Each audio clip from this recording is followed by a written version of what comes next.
आप देख रहे हैं देश लाइव, देश की आवाज। अस्सलाम वालेकुम, आदाब, नमस्कार, सत श्री अकाल। देश लाइव में आपका स्वागत है। मैं हूं सहल कुरैशी। दोस्तों, कांग्रेस पार्टी के अकाउंट से सरकार ने 65 करोड़ रुपया चुरा लिया है। इस वक्त की सबसे बड़ी यह खबर है और यह आरोप लगाया है कांग्रेस पार्टी ने। कांग्रेस पार्टी के जो कोषाध्यक्ष हैं अजय माकन, उन्होंने आज दिल्ली के अंदर एक प्रेस कॉन्फ्रेंस की और उन्होंने विस्तार से इस पूरे मामले की जानकारियां दी कि चुनाव से पहले बीजेपी और मोदी सरकार किस तरीके से कांग्रेस पार्टी को तोड़ना चाहते हैं। एक तरफ कांग्रेस पार्टी के नेताओं को ईडी और सीबीआई और अलग अलग मामलों में घसीटा जा रहा है।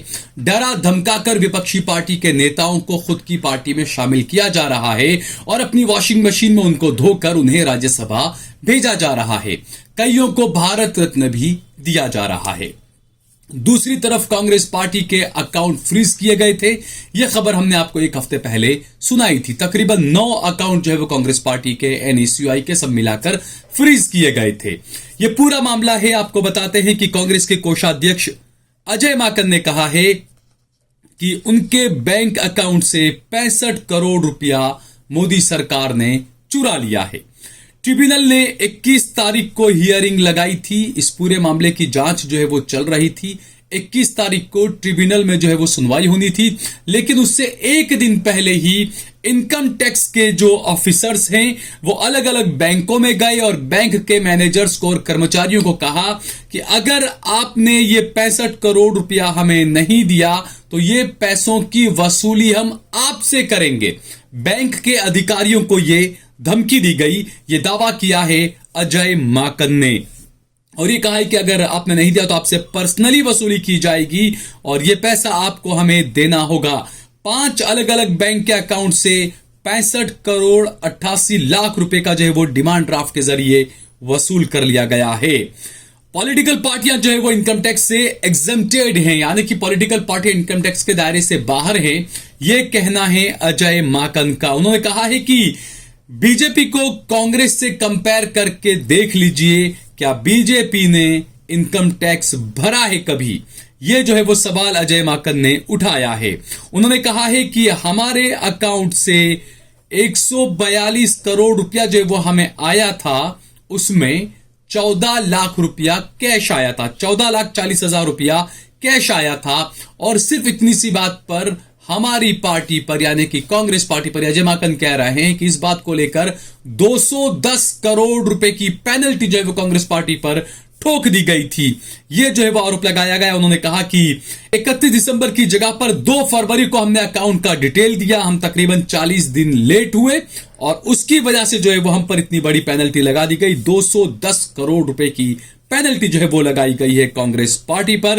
अब 5 साल बाद सरकार क्यों जागी है, यह भी अजय माकन ने सवाल उठाया है कि 2018-19 का यह मामला है तो लोकसभा चुनाव से महज जब नोटिफिकेशन जारी होने वाला एक हफ्ते के बाद, तो ऐसे में एक हफ्ते पहले सरकार और इनकम टैक्स डिपार्टमेंट क्यों जागा?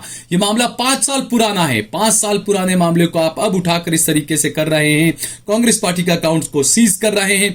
कहीं ना कहीं कांग्रेस पार्टी को पूरी तरीके से परेशान करने की यहां पर कोशिश की जा रही है। यह आरोप जो है अजय माकन ने लगाया। एक हफ्ते के बाद में चुनाव का नोटिफिकेशन आने वाला है और अब जाकर कांग्रेस और इनकम टैक्स आखिरकार कैसे जागे। और अब जो है वो ऐसे मौके पर चुनावी साल में 15 दिन के अंदर चुनाव शुरू हो जाएंगे और कांग्रेस पार्टी के अकाउंट से जो है वो पैसा चुरा लिया गया है। Bank of Baroda, union bank और पंजाब नेशनल बैंक के खातों से जुड़ा हुआ ये पूरा मामला है। अब चुनाव आएंगे, चुनाव में आखिरकार खर्च कांग्रेस पार्टी कहां से करेगी, यह बड़ा सवाल है। क्योंकि चुनाव में रैलियां करनी होती है, हेलीकॉप्टर होते हैं, राहुल गांधी की भारत जोड़ो न्याय यात्रा भी चल रही है, लोगों की तनख्वाह देना, हर तरह के खर्चे होते हैं। लेकिन बीजेपी ने कहा है कि भाई इसमें तो हम कुछ नहीं कर सकते हैं, ये इनकम टैक्स का काम है, इनकम टैक्स देके इनकम टैक्स अपनी कार्रवाई कर रहा है, इसमें हम कुछ नहीं कह सकते। बड़ी ही मासूमियत के साथ में बीजेपी के नेता ये बयान दे देते हैं। लेकिन अब जो है वो जनता भी इन बातों को समझने लगी है कि आखिरकार इस देश के अंदर हो क्या रहा है। बहरहाल ये जो पूरा मामला है, पिछले दिनों ही कांग्रेस के हमने आपको बताया कि 9 अकाउंट जो है वो फ्रीज किए गए थे और अपील करने के बाद हालांकि ये जो पाबंदी थी फ्रीज किया गया था, ये हटा ली गई थी पाबंदी और कहा था कि अगली सुनवाई तक इस पाबंदी को हटाया जाए, अकाउंट फ्रीज न किए जाए। लेकिन अब खबर यह भी आ रही है कि तकरीबन जो फ्रीज का जो मामला उसमें यह कहा गया है कि अकाउंट का 165 करोड़ रुपया जो है वो कांग्रेस पार्टी नहीं छेड़ सकती है। 165 करोड़ के अलावा जो रुपया है वो कांग्रेस पार्टी अपने अकाउंट से निकाल सकती है। जबकि अजय माकन ने कहा है कि हमारे पास 165 करोड़ रुपया है ही नहीं, हमारे अकाउंट में जो है वो इतना पैसा नहीं है। अलग अलग मिला जुला के 40 करोड़ 50 करोड़ अलग अलग मिला के कुछ पैसा हो रहा है, तो ऐसे में 165 करोड़ रुपया कहां से लाएं। यानी कि कांग्रेस का जो अकाउंट है इनकम टैक्स इस कार्रवाई के बाद ये समझ लें आप माइनस में चल रहा है। 165 करोड़ रुपया माइनस में जो है कांग्रेस पार्टी इस वक्त चल रही है, यह माना जा सकता है। ये जो पूरा मामला है, क्योंकि ट्रिब्यूनल में इस मामले की अब बुधवार को सुनवाई होनी है। कांग्रेस की तरफ से जो विवेक तन्खा हैं वो इस मामले में उनके वकील हैं।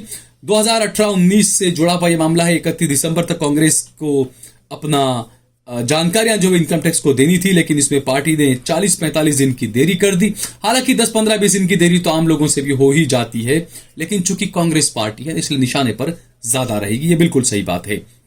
2019 के लोकसभा चुनाव में कांग्रेस पार्टी ने 199 करोड़ रुपए का खर्चा किया था। ये कांग्रेस पार्टी ने दिखाया था कि 199 करोड़ का खर्च उसका 2019 के लोकसभा चुनाव में हुआ था, और उसमें से 14,40,000 रुपया जो है वो कांग्रेस पार्टी के विधायकों ने और सांसदों ने दिए थे।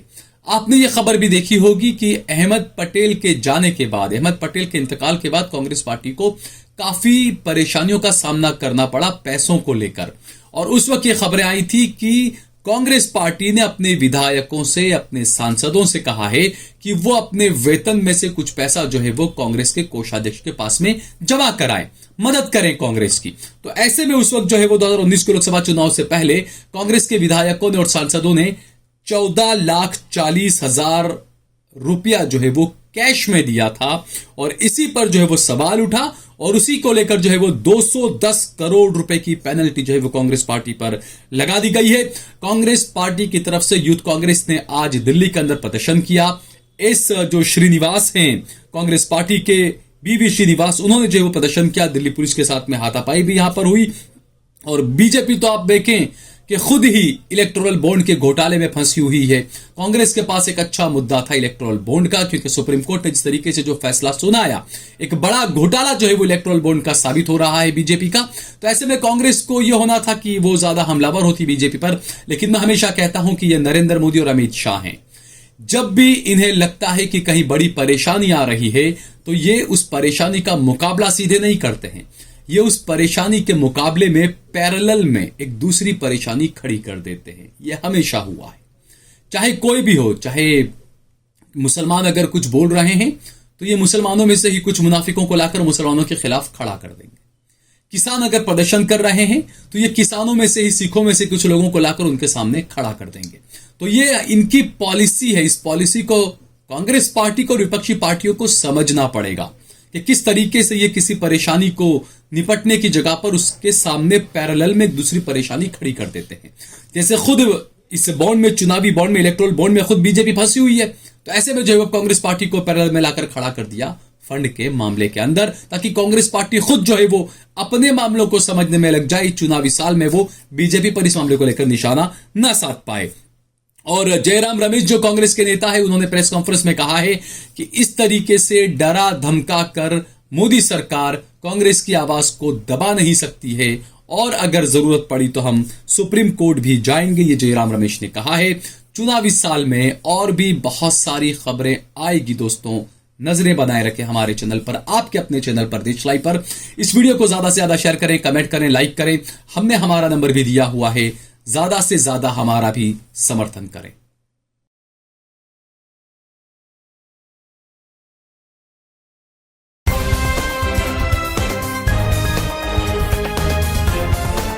देश और दुनिया की तमाम छोटी और बड़ी खबरों के लिए हमारे चैनल को सब्सक्राइब करना न भूलें और बेल का बटन जरूर दबाएं।